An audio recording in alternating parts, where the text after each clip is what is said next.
Like, you can't get crazy what has happened to them. And I continually bet them. So luckily for you, I'm not on them right now. So you should be looking pretty good. All right, coast is clear. You can't possibly lose right now. It's going to be... Sounds like a winner. It's going to be something, man.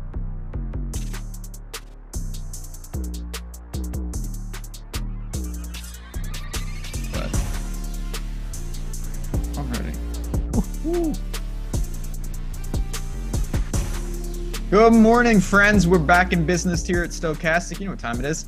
College football live before lock. Bet365 sponsors us, and we couldn't be more excited to talk about week 7. There's big time games. There are made up games, and there's everything in between, but we've got 12 of them. Plus, we'll talk about FanDuel as well. Let's make some money. There's a lot out there. I'm Ben Rasa. Of course, I'm joined by Matt Gajewski. We were just talking before the show about all these interesting wrinkles, this year because of the travel. We get a lot of new matchups. And with that, we get some new teams on some of these DFS slates that might have been Pac-12 after dark.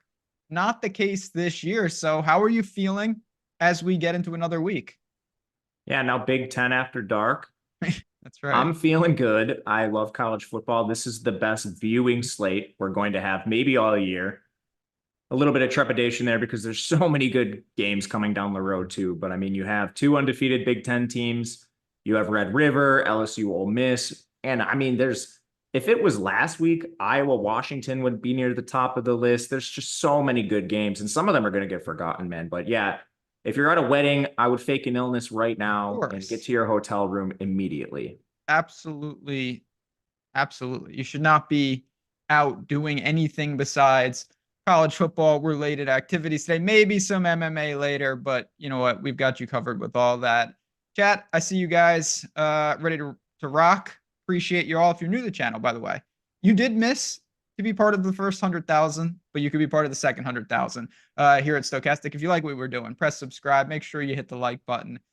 Let's see. So last week, the entire Virginia roster randomly got ruled out during this show. How are we looking in the injury world as this slate stands right now? Tentatively think we have most of it. The only update we've made kind of in the last 15 minutes was Bryant Wesco for Clemson out. He'd been working his way into a larger role. It's still pretty messy because you have so many talented receivers there now that they've actually done their job recruiting. Got a little bump to Antonio Williams. Some guys like Troy Stellato got bumps as well. And that's a pretty good situation. But I guess the real takeaway here is I don't know if we're done. It's week 7. Players are hurt that we don't know about because of injury reporting. And if you guys haven't noticed, they are requiring injury reports in the SEC and Big Ten, but they're not required to be accurate. There's literally zero recourse for putting out false information. So we've noticed teams are doing some gamesmanship on these reports. Some are more forthright than others. But as usual, you should pay attention, even if it's not as crazy as last week on paper. It's funny you say that because I've seen those injury reports kind of on my timeline and whatnot from these SEC games. You can change them at any time. Like they don't care. Smart. Real smart. That's good stuff. I know. It was better when it was the Wild West because now you had more of an edge. You had to pay attention more, but still got to pay attention. When we look at the slate as a whole, all the generic questions, are we looking at 2 quarterbacks? Are we looking at value abundance of it, I should say? Is it tight pricing, soft pricing, or is it just kind of everything's in the middle on the margins today? I think quarterback is kind of where everything starts every week because of the super flex. It's pretty narrow for the pool you should be using because there's like a couple guys that are way too expensive up at the top. Some of the premier teams like Quinn Ewers for Texas, they're just priced to the moon, so they're kind of out of play. And the guys at the bottom end, they've done a slightly better job of this in recent weeks, but today they came back up again a little bit. So guys like Ethan Kaliak-Manis are pretty easy to X out. So it's kind of narrower than I'd like, fewer options, it seems. And that kind of stems its way to every other position because then you have narrower stacks with this narrow pool of QBs. You don't have as much roster flexibility. So I think it's tighter. It's 2 QBs, in my opinion, almost certainly. But I don't know, trickier slate to navigate with the weird pricing at quarterback. Let's navigate it. Let's get into quarterback. Let's start there as we always do. We'll go position by position here. And when we look at quarterback, we look at your good friend, Cade Klubnik, certainly on the slate. We've got obviously, Milrow up top, very, very expensive. Quinn Ewers is back, which I think is interesting. Hitt is on the slate. They've been a staple early in the year, but it does look like, just looking at some of our data, a guy like Cade Klubnik could be really popular, Riley Leonard as well. Is that what you're kind of seeing in your lineups when you talk about allocation of quarterback? Yeah, those two are pretty interesting. Klubnik, perhaps underrated him a little bit coming into the year, mainly from a rushing perspective. Last year, he did sprain his ankle early in the season. I believe it was week 2. So then he was kind of limping around for the rest of the year. And I certainly didn't think he had some of this rushing in his bag, which he's a pretty good athlete. This is probably just a mistake on my end, but he's been awesome. Again, it's all against really weak competition, but fortunately for him, it's another weak opponent on deck. You play Wake Forest, you're 3 touchdown favorites. They have one of the best team totals on the slate. They have opened the offense a little more under Garrett Riley this year, and it's probably just the confluence of factors. Klubnik having a healthy ankle, receivers are better. They have those 2 stud freshmen. One of them will miss today, but they're also healthier at receiver than they've been. Williams was out last year. He's been playing fine. They'll have Randall and Brown back today. So full cast of his skill position players, and Wake Forest isn't really providing resistance. So I think he has a pretty good floor ceiling combo. I guess the only hole you could poke is if Maffa scores all the touchdowns on the ground, and little look ahead, he's probably the best price adjusted running back. You could use full Clemson onslaughts, and I think it's even more alive now that we got the Wesco news, because we have probably a more condensed target tree. Williams should be pretty clearly the number 1. And then there's still a little bit of stink on guys like Stellato and Brown because they haven't been in full-time roles, but none of them are expensive. So if you wanted to throw darts and shave off some Clemson ownership, if you tack on one of those cheap guys, I think it'll make your Clemson stacks fairly contrarian. So this is a really interesting team today against a lifeless opponent. So you're okay in certain lineups having Klubnik and Maffa together? Yes, because their team total is so high. It's not that Maffa catches a lot of passes.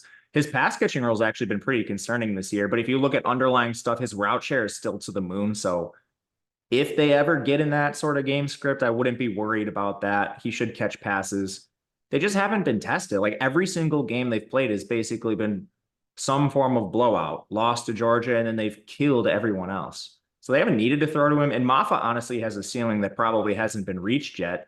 He exited a game early due to injury. He's come out a ton during blowouts. He did have 26 touches in their most recent game, which I think is a tiny glimpse into what it looks like when games are competitive. But yeah, if it is competitive and you do get Klubnik and Maffa coaxed out of their ceilings, they're just, Klubnik's efficiently priced, I think, but Maffa is way too cheap. You can play them together. Yeah, and you mentioned the Wake Forest matchup is pretty damn good. What about again, these are regular names on these slates almost every week. Haynes King, 8,100. Eli Holstein, Pitt's trying to stay undefeated, and then Tyler Shug for Louisville. Those are 3 quarterbacks that I think probably belong in the conversation. Would you agree that they're some of the guys that are in play today? Certainly, you mentioned 2 of my favorites and 2 guys that should be considered for cash, and Haynes King and Tyler Shug. It's kind of, I don't know, a 3 or 4 guy race for cash. I don't think it's super clear, but Haynes King for sure. That's a shootout against UNC, who's allowing 8.9 yards per pass attempt. We saw what they allowed to James Madison. And although a lot of those points were scored on defense and special teams, they still allowed over 9.9 yards per attempt to James Madison's offense through the air. So, I mean, their defense certainly doesn't scare you. The only problem with Georgia Tech is if they do control the game, they are very willing to slow it, and they're very willing to just ride the ball on the ground. If it's competitive, that's when they unleash things. So you're just dealing with a little more volatility in Georgia Tech than normally. But Haynes King in competitive matchups is an excellent rusher. He already has 246 yards on the ground. He's efficient through the air. You just would love more than the 28 attempts per game he's averaging. I guess the secondary concern with him is when they're on the goal line, he'll get subbed out for Zach Pyron. They use like a little Taysom Hill package with their enormous backup QB sneak stuff. That's all Pyron. So he's not without risk, but he's still a pretty damn good play in this matchup. This is shootout written all over it. Not to mention his receivers are still way too cheap for the volume they're receiving. Nearly 60% of the targets is soaked up in their top 2 guys. So it just makes for extremely easy stacks. When Who you else did look, you say second? I only did him. I forgot the second one. I said Haynes King, Eli Holstein, and Oh, and Tyler Shug. Shug. Yeah, Shug, I that's a think, is weird the game. Yeah, Shug, I think, is the other awesome one. This is a sneaky shootout. I am actually a little surprised the total's not higher. I took the over in this game and then it came down a half a point. So shame on me. But Louisville's played faster in their non-competitive games. I think people just look at the 124 seconds per play. They had a worthless schedule to start the year until they began ACC play. When you actually go game by game and look at their seconds per play, it's very clear they were just neutering their offense against lifeless opponents. Now they're playing faster. They're still passing 51.5% of the time. Virginia's 24th in pace. Both these teams have awful secondaries, both allowing over 8.2 yards per pass attempt with competent signal callers. I think this is a sneaky shootout. And Shug is similar to Haynes King, where he has good mobility. He's taken more sacks than normal, and they did lose their left tackle. Fortunately, I don't think Virginia really has a formidable pass rush, and he should be able to navigate this. We've seen like 50-yard runs out of Shug this year, and he has a long, long career as the geriatric quarterback he is, so we know he can run. And the stacks are cheap. You have the stud and Ja'Cory Brooks, pay up for him if you'd like, but you can still go down to Chris Bell and Colin Lacey, who are below 4K. They're not using any other receivers. There was the blip on the radar with Amari Huggins-Bruce, 6 targets last game. That was on 17% of the routes. I'll fade that all day. Lacey still had a very good yard route run, and Bell is more of a wind sprinter, but he's cheaper. So I think you can use those stacks as well. The only problem with Pitt is you have Holstein finally priced probably efficiently, if not a little expensive. But Pitt has one of the highest ceilings. Their defense is pretty good, but it's untested largely. They're a shootout team. Both Cal and Pitt are fast. Both teams pass above 50%. The total is 58. Holstein has excellent mobility. The only difference between Shug, Holstein, and the other quarterback I mentioned earlier, forget. Haynes King. Yeah, Haynes King is price. With that in mind, with price, you can give me a yay or nay if you want to. Like, do you see utility in paying up for Milrow at all? Yeah, absolutely. Love Milrow. There are ways to get there. If you're playing cash or something, I don't think it's the preferred build, but we do have salary savers. They just come with slightly more risk than the typical cash build. We know Milrow's ceiling. The total's not that high in the game. I think South Carolina's defense has run a little hot. Milrow has carved up every team he's faced. All of Alabama's problems have nothing to do with him. So I think you could certainly use him. And there are ways to get there. It's going to project a little worse than a flatter build, but I still think you could feel pretty good about it. Before we get to FanDuel, last question, more of these under the radar GPP target type quarterbacks. Is there guys in the pool like Sorsby, Fafita? I mean, I can't imagine getting to KJ Jefferson, but just anybody that's going to be, maybe only a couple percent owned, an aggressive stack, even like a Mendoza for Cal. Is that something you see on the other side of that game, maybe? Sorsby is my favorite. He's not super low owned, but UCF secondary is very bad, and they've been giving up a ton of passes through the air, explosive passes. Sorsby's been really efficient this year. Good receivers. He's probably my favorite. Outside of him, I'm really trying to keep this a tight pool with the guys we already mentioned. Fafita's okay. They throw the ball a lot, but BYU's been better than I thought on defense, and there's really only one guy you can use with Fafita, and that's Ted McMillan. Mendoza has his concerns. This offense has been pretty bad outside of the Miami game. The receivers are all awful, and no one really is playing more than 50% of the snaps at receiver. I think Criswell and Colandrea are two of my other favorite GPP plays, just on the other sides of the very explosive game environments. Like if Georgia Tech and Haynes King achieve their ceiling, Jacoby Criswell probably needs to do something. And easily the weakness of Georgia Tech's team is their secondary. They actually have a top 16 run defense so far this year. Opponent driven for sure, but it's there. And then Louisville secondary is the weakness of their team. They have a good defensive line, and they've been walking wounded in the secondary, allowing 8.3 yards per pass. I'm with you on Jefferson, just a sprinkling, because his ceiling is enormous if he ever does walk into like the 3 rushing touchdowns. And probably the last guy to mention, because he is semi-chalky, is Riley Leonard. I am yet again underweight to Riley Leonard. And I will hope and pray that Riley Leonard does not have his weekly 50-yard explosive run that shoves it down my throat. Because outside of those runs, he's been awful. But it's Stanford. So, I mean... Yeah, they're 25-point favorite, but... I'm with you. I hear you. Let's go to FanDuel. We had a super chat earlier in the show about FanDuel. Appreciate it from Pierre saying, who's kind of those top quarterbacks on FanDuel for you? Is it guys that we've talked about already, or is Nico getting in? Is Garrett Green entering the equation? How do you project FanDuel quarterbacks today? Yeah, I'm sorry. I think you tweeted at me earlier and I was asleep, and then I tried to find it back when I was awake and I couldn't find it. So if you did tweet me and I missed it, I apologize. It's a lot of the same guys. The only players I have that are really that different, Rocco Becht comes up a little higher. That's a potential shootout against West Virginia's awful secondary. Becht is very easy stacking partners in Higgins and Noel.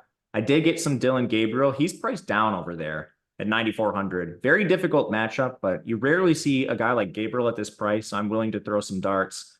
And then Jackson Dart, he's the expensive one I like the most against that horrific LSU secondary on FanDuel.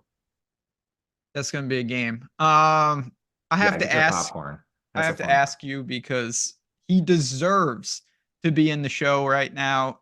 You're not going to play Pavia, are you? I didn't get a lot of Pavia, but I don't know if I feel great about it. He just doesn't have a ceiling, I think. That game is so limiting. The pace is horrible. Vanderbilt is 113th in pace. Kentucky's 113th. They're 12-point underdogs, so you have just an awful team total. You don't know who it's going to through the air other than Stowers. His props in the game are like 44.5 yards rushing, which I do like the over on, but still, like, he needs an explosive run to access the ceiling, which I don't like it. I don't like having zero Pavia, but that is where I'm at. Last guy, and then we can move to running backs, just because I like to touch on a lot of games, and this one is not over on DraftKings. What about a guy like Kyle McCord? We've seen Syracuse, they're in an interesting matchup. Is that the kind of name that maybe is a under the radar type stack? Yeah, he has a crazy amount of attempts per game. Yes, he does. So and now there's like more interest in playing these guys on FanDuel. He's just expensive. 10.7 is higher than I'd like for a guy who is dependent on all his production coming through the air. But I'm no fan of NC State's defense. I honestly might buy it into Syracuse in just a betting perspective because NC State keeps taking money. If it got to like a 2.5, I'd be very interested in the Syracuse side, but he has stacking options at all prices. The ceiling is very clear because this air raid offense is just, it's about as air raid as you can get.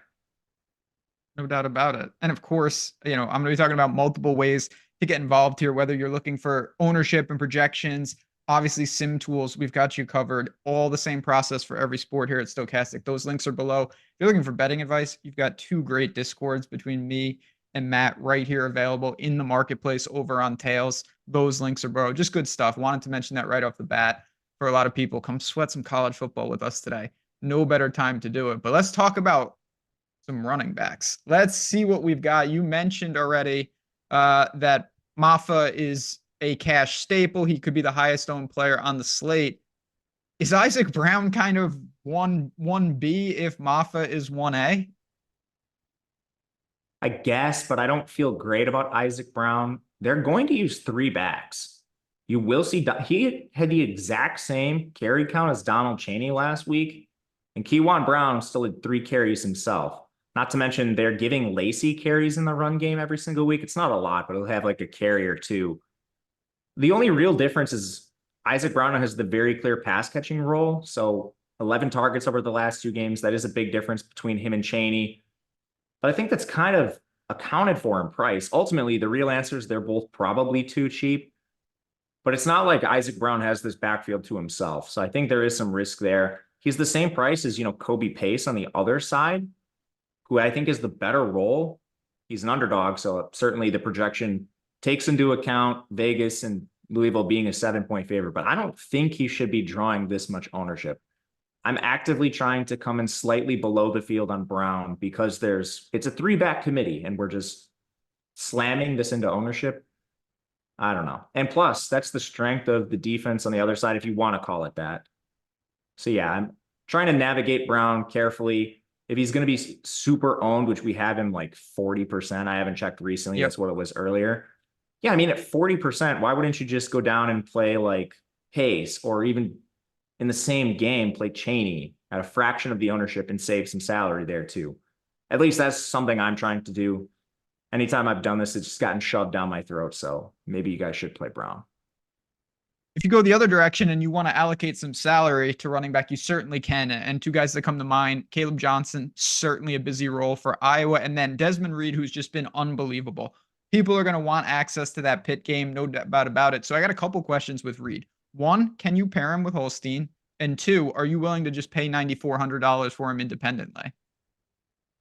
Yes, I'm willing to pay independently. The salary is what trips you up. If you stack him with Holstein, you allocate so much of your potential salary to these two guys. Could it be done? Sure. He is the best pass catching role in the country for running backs.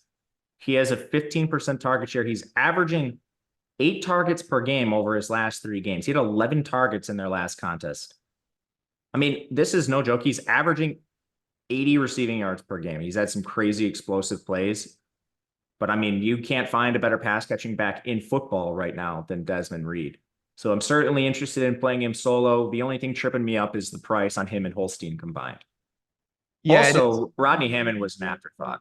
So that worry seems to be squashed. Straight up, you're playing Reed over Harvey? Yes. Okay. They're both good though. I mean, this is razor thin. Yeah. No, absolutely. When you look at though, because it seems like just looking, obviously Moffa's in the mid-range, but then you've got those options at, like I said, 9,400 for Reed, 9,200 for Harvey, 8,300 for Caleb Johnson.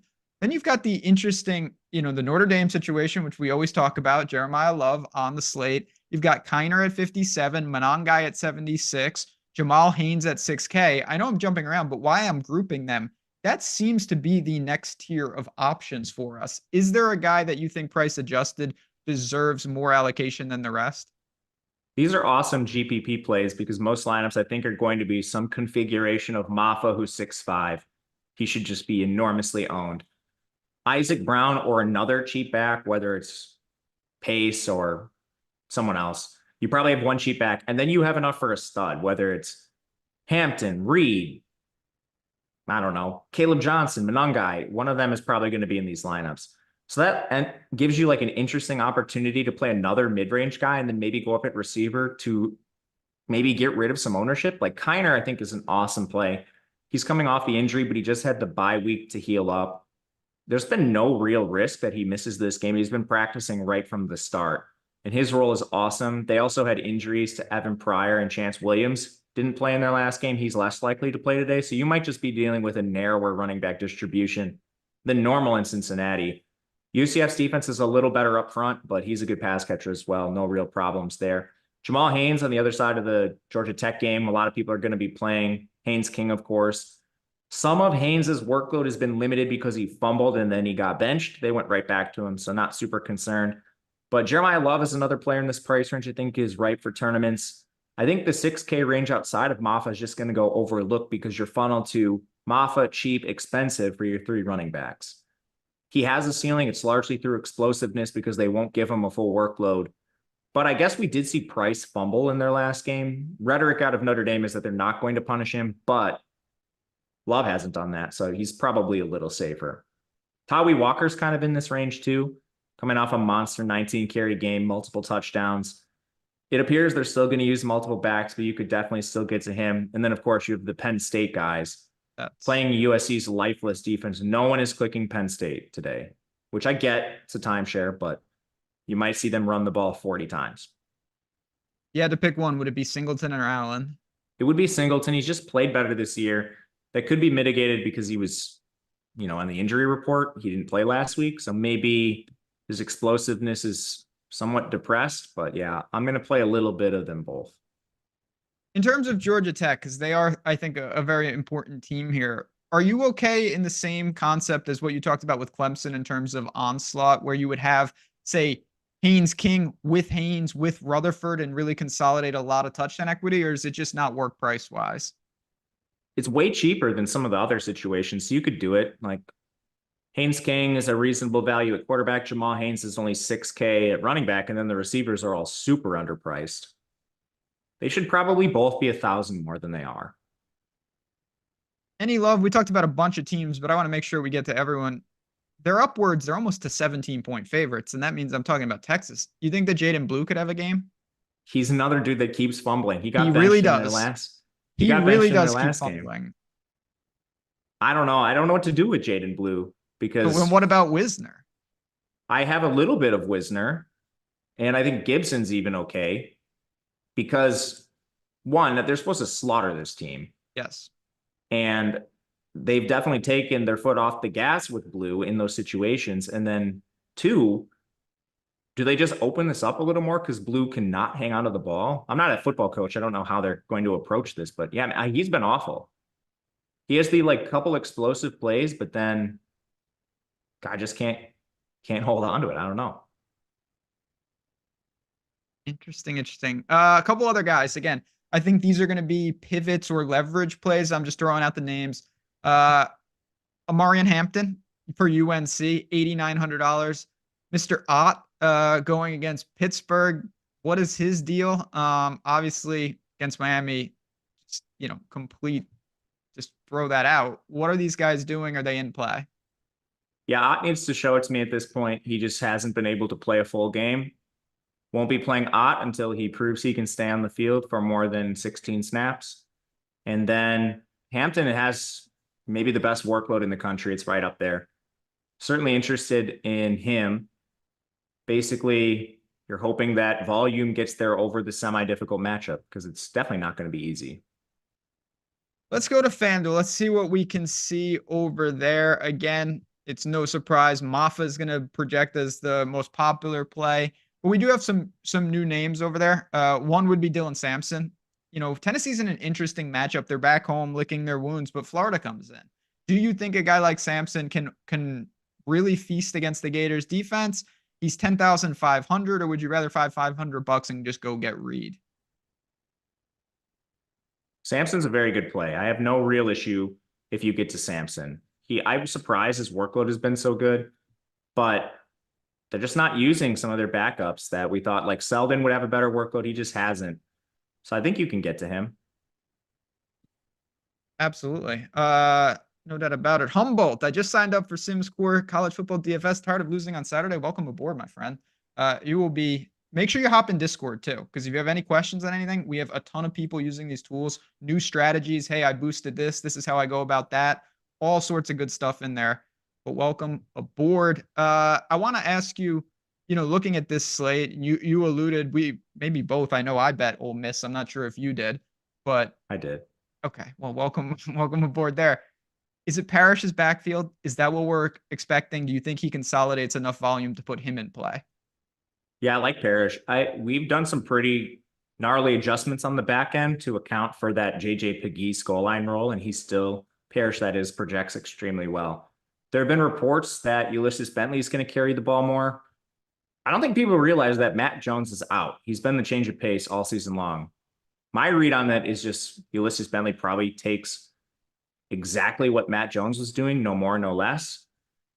Like, the guy has been basically healthy scratch to start the year. Why would he take away anything from Parrish, who's been awesome? So I don't know. I just don't see the Ulysses Bentley threat being legitimate. I'm fine with Parrish. FanDuel brings in some of the night games, and I can't wait to see it. If I could watch one game, it would be this one, but I have a feeling you're going to tell me in the environment, it's not the best. And I'm talking about Ohio State, Oregon. Judkins, Henderson, James, any of them, do they really grade out that well, or do we respect both fronts enough to keep them more on the outside looking in? They don't grade out well, but they don't grade out poorly either. The total's rising in that game. Efficiency could be there for any one of them. James is the best volume. Obviously, Judkins competing with Henderson. But yeah, I didn't get a ton of them. It's just like sprinkling here and there, but I'm certainly not going to limit it if I get it. Just not sure it's going to be, a huge part of the portfolio. Do you prefer Joe Royer or Bryson Nesbitt last piece for DK GPP? Royer. Any love for man? You're a braver man than me if you say yes. You think LSU, any of those backs, can they run the ball?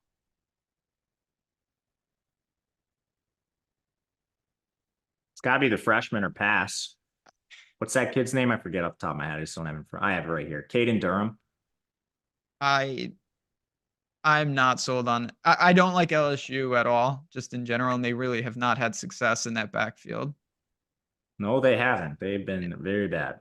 Very bad. I think that really covers it. I mean, other guys, Claiborne, I don't really want to go into the Clemson defense. Woody Marks. What about that? What about against, everyone's thinking, rightfully so, Penn State's just going to gut him on the ground. You think USC can run the ball? Probably not. Their line's terrible, but Marks has an awesome pass game role, so I don't know if it necessarily matters a ton. This guy has such a good yards per route run. He has 22 targets this year. He's averaging 5 targets per game. That's pretty good. He's expensive, so he's not going to project well, but for GPPs, if he's your contrarian piece, I don't have a huge problem with it. Kobe Hudson, last piece for a GPP running back, a Cincy stack. Yeah, if he's your run back to the stack, I don't have a problem. Teams are just using all their resources to stop him because that offense is lifeless and he's their only good player. Pay down for Tawi or eat all the Maffa chalk. Honestly, I think those are 2 good options. If you're looking to leverage, you could pivot, but Maffa, I think, is the best play. Agreed. I guess the last guy to really mention, I would be nervous if you're getting Damon Claiborne. They run the hot hand at Wake Forest. It was just a week ago where people were trying to click Tate Carney. This team uses their running backs to pass block a ton. When they're in negative game script, you still don't see targets going their direction. They're 3 touchdown underdogs. There's almost no pass game floor for either back, and you're running a hot hand into a Clemson defense. I put a real big cap on Claiborne. You have any LJ Martin in the pool? No, I have no idea what BYU is going to do. BYU is an enigma wrapped in a riddle. But I don't know. I really don't like that spread. Freaks me out. I'll be honest. I'm a little skeeved out by that entire game. I obviously, about Fafita and McMillan on the other side, but BYU is just a very tough team to get to. I'll be honest. I bet them, and Arizona rules out 2 of their best starters on defense, and then they take money. Yeah, I just don't know what people are paying attention to. I don't have any of those answers either. Love or Kiner? I would go Love, but I don't like it. I think Kiner's safer. Yeah, he is safer. Just the touchdown. Someone's going to score for Notre Dame. Hampton and Johnson, good picks. Yeah, absolutely. All right. Let's get to wide receiver. Again, I already talked about if you have any questions on anything, we've got our Twitter handles on the screen and hop in those Discords. Get involved. We'll see you guys in there. Let's see. Jeff Williams, appreciate that. Member for 23 months. DraftKings 5K or less, not Brown. Let's see what we can find for him. 5K or less, not Brown. What about Antonio Williams? He's awesome. He's even better now that we had Wesco ruled out. Yeah, Antonio Williams. You've got Bernard maybe for Alabama. Both of these guys obviously are wide receivers, which we are talking about. McMillan leads us off in terms of pricing. He's $8,500. Is that something that you're willing to pay for, as even if you don't get a Fafita, just as a stud one-off? Yeah, no problem with him. He's just so good. And even with teams trying to take him away, he has so many layup targets that he's likely to he's a very safe receiver. You could always question ceiling. Teams like Northern Arizona have been able to take him away by design, so that's always a threat. I prefer going to more mid-range guys than paying all the way up for him, but I still have 13%. When you look at wide receiver right now, just bringing up our ownership projections, the paydown options seem to be garnering a lot of that. Malik Rutherford seems very cheap. Lassiter, Antonio Williams, those guys are all, in the 5K range. Lassiter's 4,200. Is that how you're constructing maybe, where you have a couple of those cheapies and then you build around it? Yeah, absolutely. It allows you to get the quarterbacks that aren't cheap, but I don't know, they're not expensive either. They're kind of just like slightly above where you'd normally price them. These cheap receivers let you get them. They let you get Hampton or your expensive running back of choice. They're all just pretty good plays in general, price adjusted. So they're sort of the key that lets you get other studs. Let's see what else we got here. There are a couple of wide receivers, and we get this a good amount. How low can we go? Can you find me a very cheap option? Royer's 3,400. Lacey's 3,900. Cole Turner is flat 3. I mean, are some of these Clemson wide receivers now at basically the stone min actually in the pool? There are some, I just forget them off the top of my head. It's not easy information to access on the back end. You can't like sort by salary that easy and see Like which ones like you an have. Adam Randall, he's 3,200. I mean, I don't think he plays a lot, but okay. So one situation, Jamoy Mays, he's 3,300. You'll have to watch Aaron Smith and Aaron Turner and Tyron Smith for Cincinnati. They're in play. Oklahoma has some really dusty receivers down there because of injuries. You could look to Bauer Sharp. Wisconsin has like Vinny Anthony. They're not going to have Bryson Green today. I wouldn't play anyone in Iowa. no, never. Yeah, I mean, just you mentioned the Clemson guys, they're fine. Wake Forest is down some players too. You're not going to see Donovan Green for them, and they have another guy out as well. I forget which. Walker Merrill's out too. So Donovan Green, Walker Merrill, that opens the door for Horatio Fields, Deuce Alexander. Micah Mays is the stone man. He had 7 targets in their last game. That's about it. I don't know. Yeah, I mean, Oklahoma. So Oklahoma's a really interesting situation. They're like top like 8 wide receivers are all injured. They're not playing. But the quarterback is, I mean, he's a dual threat, but is he honestly? He's more just a rusher from what I've seen. I actually think he's a pretty good player, to be honest. I'm just not sure that I could advise going to a skinny stack against the Texas front. Yeah, I'm not playing. I don't think really anyone on that team. I have to double check on the back end, but very little interest. They severely decreased their pace. They slowed it by 6 seconds in his first start. They decreased their pass rate by 10%. Game script might have something to do with that today and bring it back up, but they clearly are just not trustworthy of the freshman in the offense. And now it's his second start, Red River, the rivalry. Obviously a much more difficult opponent. I don't know what they're going to do. This is a chance to get off the rails. Their implied total is like 15 points. I'm a little skeptical of what they can do today. Would you rather have Yeah, I mean, they're gonna try, but I don't see it. Antonio Williams or Lassiter? Lassiter, I think, is safer. We talked a little about Cal, and we mentioned just access to that game. We talked about Mendoza a little. Are there wide receivers on Cal that grade out okay? No. Okay, fair enough. When you look at this, because it's very interesting. You know, we've talked about some of the quarterbacks, and I actually want to go back to a question I asked you with Milroe. We know he's got elite dual threat ability, but when you're paying that price, you would have to assume you might want somebody with him. Is there somebody that sticks out? Is it Bernard? Is it obviously the freshman who is priced up? I mean, are the Bama wide receivers in play? Absolutely. Bernard is really cheap. I don't know why he is actually at this price. And then Williams has been so explosive that I don't know if it really matters. His routes and targets are on the rise too. So while his season-long stats, opportunity-wise, aren't fantastic, they're only getting better. So I don't really think you can look at those with much confidence. We haven't projected ahead of those marks, and he grades out well for us. I have no problem getting to him. I have a fair amount myself. Let's see what we got here. We've got a question on, yes, Denzel Boston. I mean, Iowa's defense is always very strong, but you've mentioned that there are a couple pieces in that secondary that maybe could be exploited. Would you look to him or maybe Isaiah Bond, who's been awesome? I have more interest in throwing shots at Bond. We just don't know with Texas. They played a bunch of really easy teams. The only team that was expected to be good, Michigan, didn't even put up a fight. So they even took their foot off the gas in that game. You haven't seen a full route share from Texas from these starting receivers. There's a chance that they just play more in competitive games. Yeah, I mean, this is a very good opportunity. Couple pay down options here. We've got Bryson Nesbitt. You know, North Carolina could be trailing, could be throwing. Or we've talked about Royer quite a bit. Is he still that guy? Yeah, Royer never leaves the field. He's awesome. Yeah.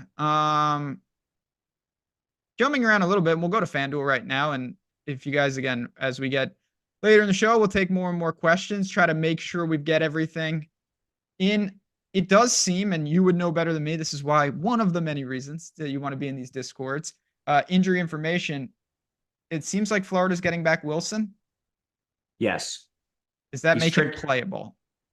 I think so. I mean, I don't know why they would bring him back if he's not ready to play. And like this guy's probably going to get drafted. He's awesome. I have no problem getting to him.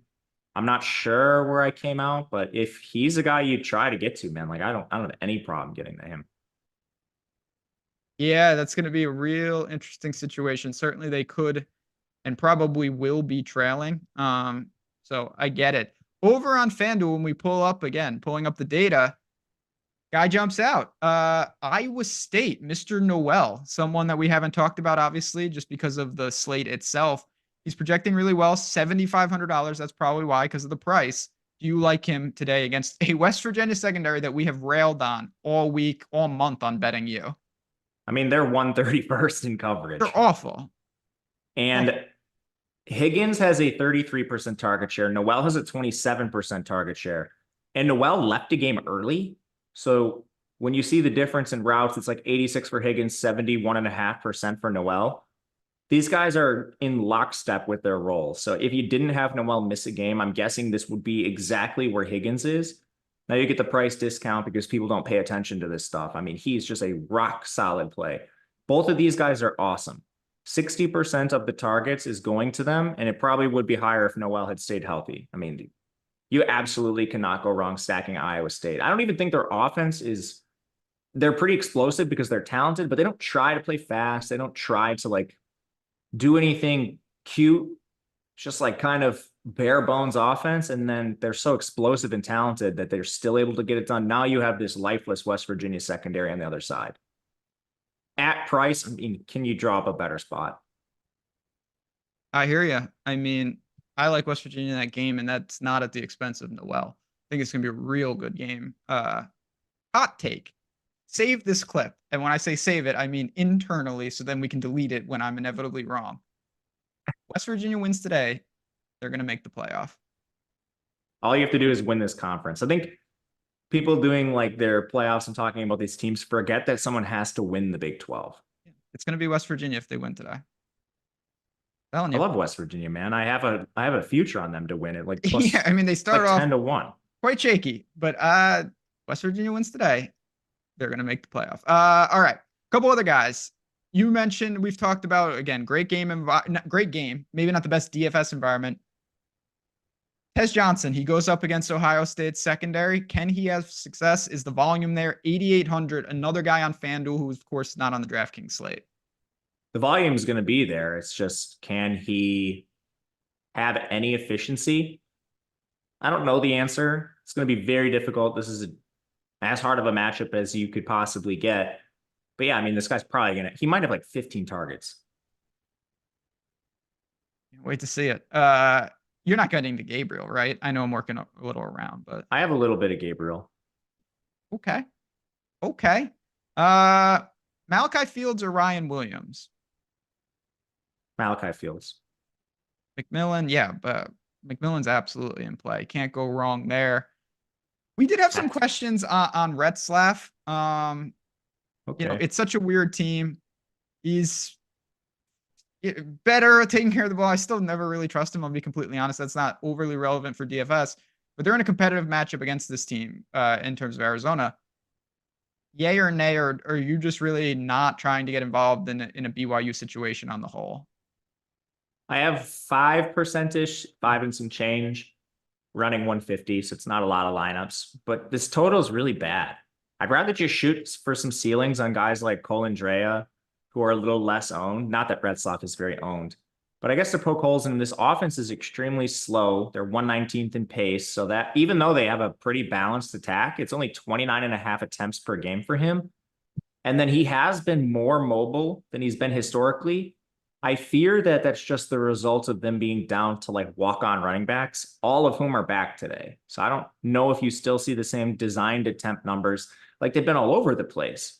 In his last couple games, he's been at 12, 6, 2, and 8. Do we get a 12 or do we get a 2? Because if we get a 2, you're dead with Retzlaff. Oh, yeah, straight coffin.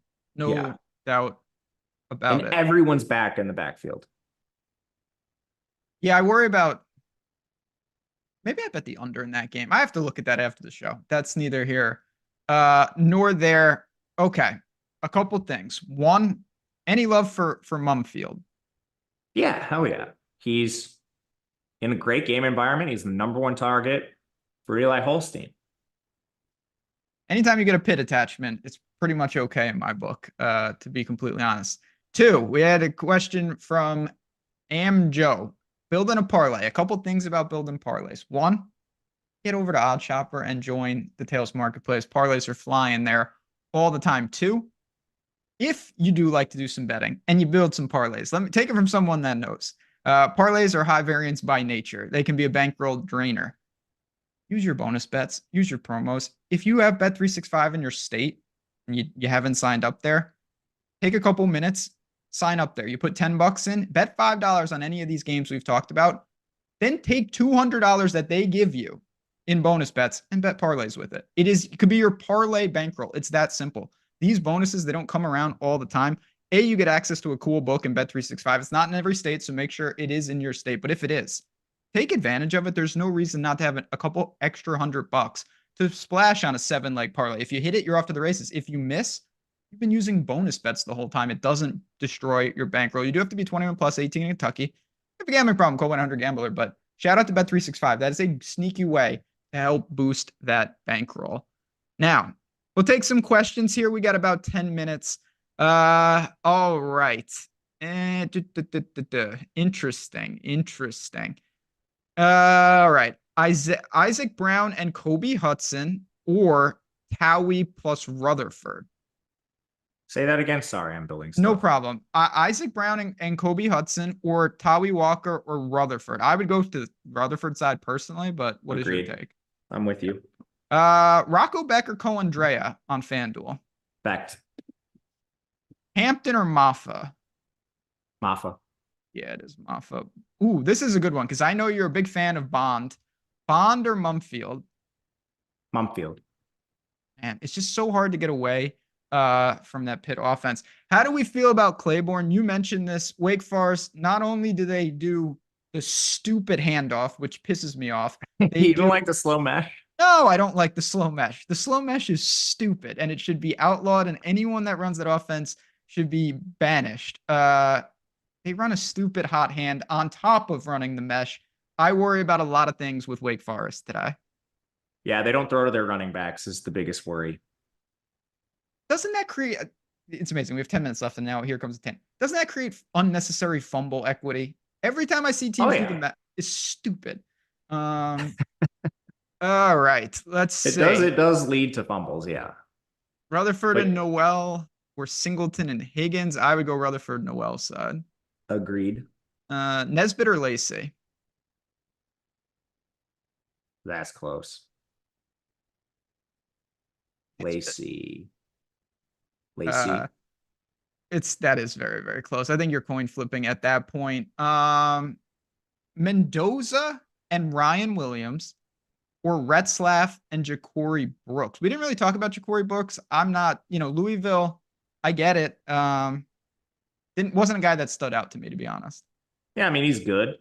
I would rather play the first one. I forget what was all in there. Mendoza and Ryan Williams, same here. Yeah. This is another coin flip for me. Haynes King and Antonio Williams. I like both of them. Or Holstein and Royer. I like both of them even more, probably. I think the second. Yeah, that's two good ones there, though. Cash QBs for DraftKings. We kind of talked about that. I mean, you've got a lot of different ways to go, but it seems like you could live pretty comfortably in the upper to mid range. The King, Holstein, Shug, Klubnik range. Is that fair to say? Yes. Yeah, I don't really think paying up in cash for Milrow is the move. No, get slow mesh out of here. Penn State needs to open up the playbook. Couldn't agree more. I don't know. Is Tyler Brown in play? Do they? They're killing everyone. I don't think they need to do anything. I mean, against USC, ironically, this would be the one time just do what you do, which is run the ball. Honestly, I don't think they should change anything because they're murdering teams. They don't have a hard schedule at all. Why would you show anything? Keep all your bells and whistles for when you actually play good teams. I wish they would open it up because I keep betting them and losing. And when I play them in DFS, I also lose money.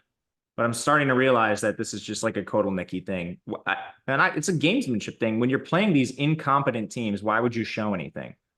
They certainly don't. Yeah, I mean, we've seen them gear down from UCLA. The Illinois game was competitive. It weren't exactly gearing down, but They it had was like still. 3 starters play over Yeah. 50% of the snaps on defense last week. They just don't care. Like when you're No. playing Eric Bieniemy, you can just like play with your food, laugh at him from the sidelines. It just doesn't matter for them. They're going to make the playoff because they have the easiest schedule in the Big Ten. Again, this 12-team playoff does change the dynamic. Tyler Brown for Clemson looks like he's going to give it a go here. Is he just in that roulette wheel, or does he actually emerge? He's in the roulette wheel. I think Williams is the safest of that roulette wheel. Yeah, I'd agree with that. Okay to have Jamal Haynes and Rutherford without King at quarterback. I have a UNC stack though. I think that's fine for tournaments. Yeah, not my favorite, but I didn't check if that was in my lineups. If it is, I'm certainly not ruling it out. Yeah, I mean, listen, is the most optimal thing I've ever seen? No, but if you're in a large field tournament and you've got the UNC stack, I don't mind that. Yeah, who cares? Yeah, you can do some weird stuff in games with, not that that's the best total in the world, but it's not terrible. Mumfield and Bruningstool or Antonio Williams and Bernard for Alabama. I'd go the Bernard side. I agree. Right. No, these are two really good plays, so you're not going to go wrong here, but I think Noel might be the best play over on FanDuel, but him or Mumfield. Noel. Yeah, Noel's just do we prefer away. Garrett Green in a stack or naked? Obviously, he's got some dual threat ability. What do you think West Virginia does in terms of an attack with him? I prefer him naked. It's getting close to being okay with Hudson Clement, though. It's definitely skinny, in my opinion, and Clement is that guy. So, Zach, you're right on it. I think those are really the two ways to do that. I think you could use Clement. He's not that expensive. Early slate, Milrow and TJ Moore, Missouri stack, Cook and Burden. Whoa. Let's not unfairly target UMass. Sneaky road trip to Amherst. Why Missouri's up there, God only knows. I think I just go to the Milrow side, though. The Missouri UMass game should not be played for various reasons. I think I might prefer the Missouri stack. Like they just might beat down UMass. I'm sorry, Ben. No. We got a UMass appearance though. I get it. Cook and Burden are gonna have a day. They're 28-point favorite on the road. I'm not sure where Missouri's at. Even I don't try to quantify this because how do you know? Mentally, they got destroyed. Now they got to trek up to. It's just a weird situation. That is true. It's true. Thoughts on Royer? We talked about him. He never leaves that field. Fantastic. Absolutely.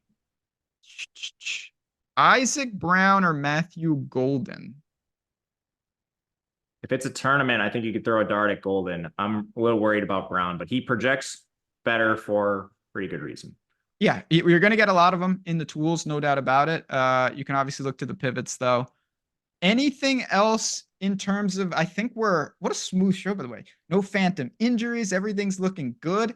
How are you feeling with a couple of minutes left here? I'm trying to get my CSV in. All right, will you do that? I have 6 minutes. We should be good. I've been through. You're fine. Last week was worse than where I'm at now. No, that's good. We're in good shape. No, last week I had to steer the ship. All hell was breaking loose. You did a great job, man. We're lucky to have you. We'll see about that when they're like, all these people never returned. No doubt about it. But now we're doing good. Tempted by Sorsby, Kiner, and Henderson stack. Would you throw Royer in there as well? I think you could go full onslaught of Cincy. They're that type of team. Again, I'm talking large field tournaments. That's not something I think you need to do as much as you could do it. Singleton or Wilson? I'd go Singleton. LaQuint Allen or Hampton? Go Hampton, but with the Penn State backs, you kind of, you get what you get, and then when you'll get Syracuse backs as well. Yeah, Hampton's that's a good game. Like, when you look at North Carolina and Pitt, we have them both projecting out really nicely, both offenses, that is. Favorite noon bet. I'll give you a sneak behind the glass of my marketplace. I bet Rutgers. I don't know if you go against the family. I'm sorry, but I bet Rutgers at -1.5. I don't remember who plays at noon. Penn State does. Oh, I have that game. Yeah, damn you do. Thank you, Ben, Ben. I can tell you're a leg jiggler. You're smart. It's true. I always am perpetually bouncing around with my legs. I never stop jiggling, restless leg syndrome style. Samson or Maffa, I mean, two of the best plays, I would say. I think. I don't, those are super close. You're just, yeah, if you have the salary, you can go and get them, but Maffa, just point per dollar, is in such a good spot. All right, CSVs are in. Woo! All right. Late news in 4 minutes, hopefully. No, we're in good shape. Warren, my Gamecocks might lose by 40. My friend, I would love to tell you otherwise. I have a feeling they might, in fact, lose by 40. You don't want to go to Tuscaloosa after getting them quite embarrassed. That's bad. Penn State at 330, definitely a play. I did not bet that yet. I may end up getting down on that because I don't trust USC. I got UFC on the mind. Well, the line is much better than it was earlier. Yeah. This is, one last thing. Come on, friends. We still have over 500 people in here. Tradition, let's get over 100 likes before we bounce on out of here. If you can take a second and just press that like button, it does help keep the show in front of the paywall. It really is good stuff. Thoughts on Woody Marks? We talked about it. Going against that front is not easy, but he has something that most of the other backs don't have, which is some pass catching upside. They dump the ball off to him. He easily could be in a game script that allows even more of that. So I'm okay with it. It's still not my favorite spot. Yeah, I agree with you. He needs to catch a lot of passes, Marks, that is. I'm kind of a little lukewarm on him. It's a weird path because I don't think their touchdown equity is that great. Don't think he's going to have success against that front. So like, how does he really get there? But now that you seem to be secured, what are you looking at with your lineups? How do you feel? Is it kind of what you thought? It seemed like value was pretty easy to come by today. Any surprises? No surprises yet, but make sure you're paying attention. I'll try to tweet out anything I see, and I feel pretty good, which usually is a death sentence. Yeah, no, that's so we will see. I like the spots. I like the leverage places. I think some of the chalk has holes you can poke. Now we just need those holes to actually come to fruition, which, I mean, I've tried to poke these same holes a couple times in Riley Leonard, Isaac Brown. I'm a little nervous with his role. Claiborne. I mean, we'll see. Football is a weird game, man. It's a volatile game. It's a variant game. Things happen. That's why we love it. And that's why, again, I want to see some stochastic avatars at the top of these tournaments. If you hit it, let us know. Tweet at us. It's really, really fun stuff. It's great times around here. We couldn't be more excited for NBA. I'll give you a little hint. We have some exciting stuff dropping. No better time to be part of the community, both on Stochastic and Odd Chopper. And on that note, friends, let's just have a day. We're going to bounce on out of here. But again, if you have those questions, our Twitter handles are there, and we'll see you guys in Discord. For me, for Matt, for the Penn State man himself behind the glass, Mike, powering the show. Thanks again for tuning in, everyone. Good luck. Week 7 in the books. Until next time, guys, let's cash some tickets, and we'll see you soon.